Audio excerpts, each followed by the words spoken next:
Have you ever looked at the sea and thought, there could be an island here? While most of us only think about it, Dubai actually went and did it. But not just one, dozens, and not just any island. We're talking about giant palm-shaped structures visible from space, archipelagos shaped like a world map, and projects that look more like science fiction than civil engineering. But why would anyone build an island where there's no land? What are the motivations behind that? And more importantly, what are the technical, environmental, and social costs? In this video, we're going to explore all of that, from the engineering behind creating land where there was only water, to the environmental impact and the political and economic reasons behind these mega projects. And yes, we'll talk a lot about Dubai, but not just Dubai. There's Japan, China, the Maldives, South Korea. The whole world is jumping on the artificial island trend. So stick around till the end, because besides seeing these impressive constructions, you'll understand why they're more than just luxury and extravagance. Let's start at the beginning. An artificial island is, as the name suggests, a piece of land built by humans, usually over shallow areas of the sea, lakes, or rivers. Unlike natural islands, which form over thousands of years through geological processes, artificial ones are created with machines, concrete, tons of sand, and a whole lot of planning. Despite the modern boom, the idea isn't as new as it seems. In fact, ancient civilizations already built rudimentary artificial islands, but in terms of scale and complexity, nothing compares to what we have today. Why would anyone build an island? There are several reasons, and each country has its own. Number one, lack of urban space. In extremely populated regions or places with limited geography, like Hong Kong or Singapore, creating new land is a way to keep growing. When there's nowhere left to expand,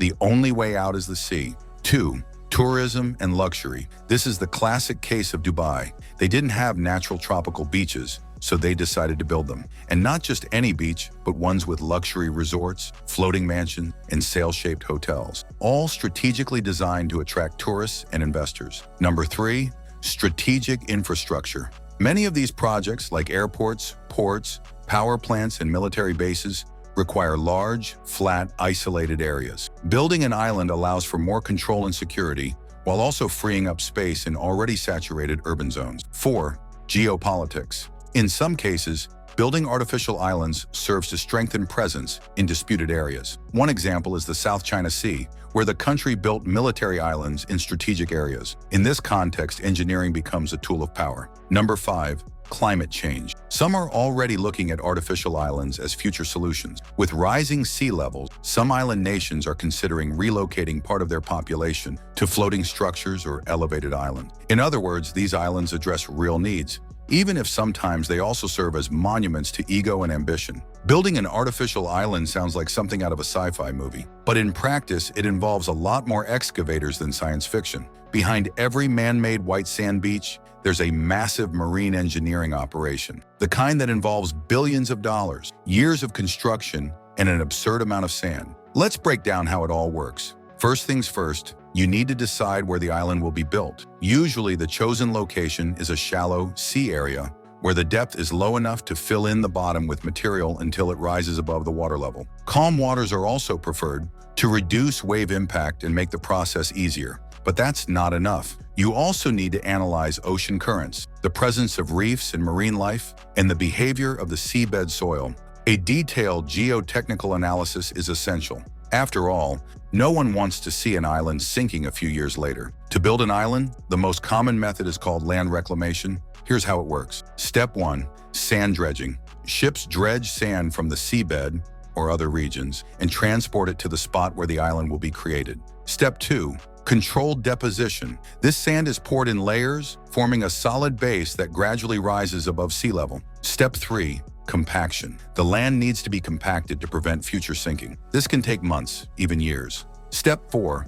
Edge stabilization. Stone barriers, retaining structures, and breakwaters are installed to protect the new island from erosion caused by waves. A prime example of precision engineering in island construction is Palm Jumeirah. Building a palm-shaped island is an entirely out-of-the-box challenge. Beyond the aesthetics, the structure had to be functional, with roads, hotels, residences, water systems, electricity, sewage, all of that built on sand. The trunk of the palm acts as the main road. The fronds are residential areas, and the crescent around it serves as a breakwater, protecting the island from waves and storms.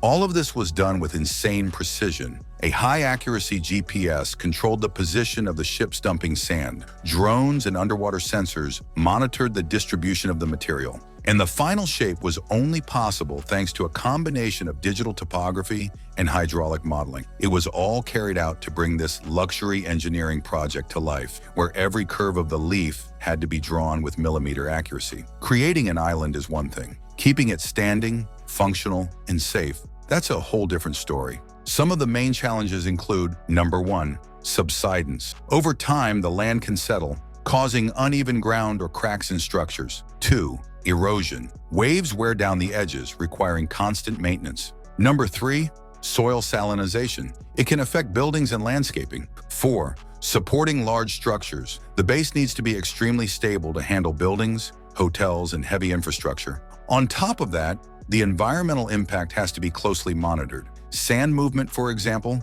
can destroy marine habitats, alter natural currents, and affect local biodiversity. In other words, building an island isn't just about dumping sand into the sea. It's a complex operation with dozens of stages and risks, requiring collaboration between civil engineers, geotechnicians, oceanographers, architects, and even marine biologists. If today the whole world associates Dubai with luxury, innovation, and extravagance, a big part of that is thanks to its artificial islands. The city turned the concept of solid ground into something flexible. Where there was once only sea, it created iconic landmarks, entire neighborhoods, and a new kind of postcard. But why exactly did Dubai bet on this kind of project? The answer starts with an ambitious vision and ends with billions of dollars flowing through tourism, real estate, and global marketing. In the 1990s, Dubai was already a prosperous city in the Persian Gulf, but still far from the global fame it has today. The rulers had one main goal: to turn Dubai into a world-class tourism and financial hub. But there was one problem. Dubai has a short coastline, and the desert takes up a large part of its territory. The solution was to expand horizontally into the sea. In 2001, the Palm Jumeirah project was launched and considered a game changer, literally. With the shape of a stylized palm tree, the island includes a trunk with hotels, shops, and main roads, 16 fronds with mansions and resorts, a protective crescent with hotels and marinas.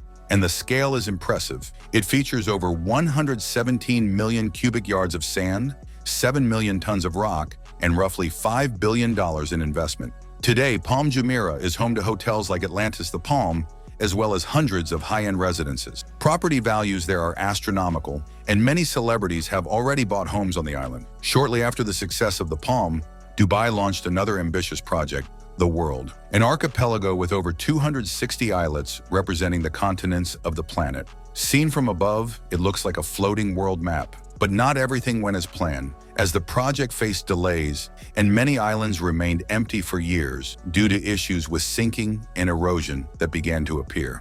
Even so, some islands were sold and developed, and in recent years, Dubai has regained momentum, betting on even bigger projects. More than just selling land or hotel rooms, Dubai is selling an idea. The idea that the impossible is just a matter of budget and vision. The islands are a showcase. They put Dubai in the spotlight, in videos, in places to visit before you die, lists, in YouTube thumbnails and engineering documentaries. They turned a coastal desert into a global hub. It's impossible to talk about artificial islands without touching on the price they exact from nature. And we're not talking about money, but about destroyed reefs, displaced species, and seas that behave differently. As spectacular as it may be to create an island from scratch, this kind of intervention usually leaves deep scars on the marine environment. The first impact starts with dredging, which is the process of removing sand from the seabed to use in the construction of the islands. This process destroys underwater habitats. Areas where marine life like coral, algae, and microorganisms used to live are literally sucked up or buried, and the appearance of a new island changes the way the sea behaves. In other words, ocean currents are affected. In practice, it's as if a single engineering project sets off a domino effect across an entire ecosystem. Even with good intentions, the impacts are hard to completely eliminate. The scale of these constructions is so massive that, often, nature simply can't recover on its own. Dubai specifically has faced a lot of criticism for the aggressive way its projects push into the sea. The World project, for example, was accused of letting islands slowly sink due to poor compaction and uncontrolled erosion. Reports pointed to a significant loss of biodiversity in the dredged and altered areas. Even so, the projects continued, partly because of demand and partly because of the image of continuous progress the city wants to maintain. It's worth noting that artificial islands weren't built just to impress engineers or show up in Discovery Channel documentaries. They are, above all, a business, a massive business. By turning sand into exclusive land, governments and companies create a new kind of currency, square footage that didn't exist until yesterday. Let's go back to the example of Palm Jumeirah in Dubai. The price per square foot there can easily surpass that of upscale neighborhoods in New York, London, or Paris. Because it's not just a piece of land, it's land with an exclusive sea view, direct access to a private beach, custom architecture, celebrity and executive neighbors, and top-tier infrastructure. Mansions there can cost over $30 million.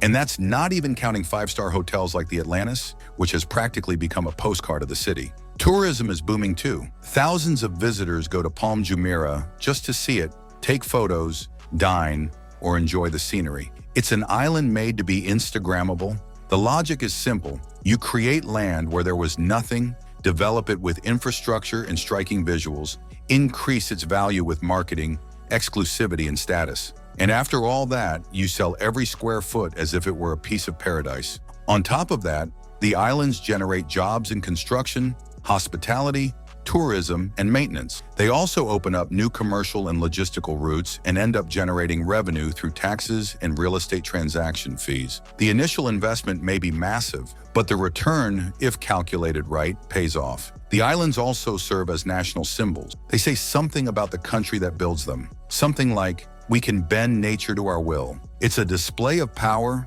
of innovation, of ambition. In Dubai's case, the islands reinforce the narrative that the city is modern, luxurious, and open to the world. They make headlines, become the subject of videos, and show up in influencer content. Dubai may have turned artificial islands into symbols of luxury and extravagance, but it's far from the only one betting on this technology. In fact, many countries have explored similar solutions for a wide range of reasons: infrastructure, urban expansion, security, tourism, and even geopolitics. Let's take a quick tour of some of these islands. Perhaps the most technical and least extravagant example of an artificial island is Kansai International Airport, built on an island in the middle of Osaka Bay. The island was created specifically to house the airport, which opened in 1994, and the location was chosen to avoid noise in urban areas and save space on solid ground. On South Korea's west coast, the government built an entire planned city on reclaimed land from the sea called Songdo. The idea was to create a smart city from scratch. Songdo is filled with sensors, environmental monitoring,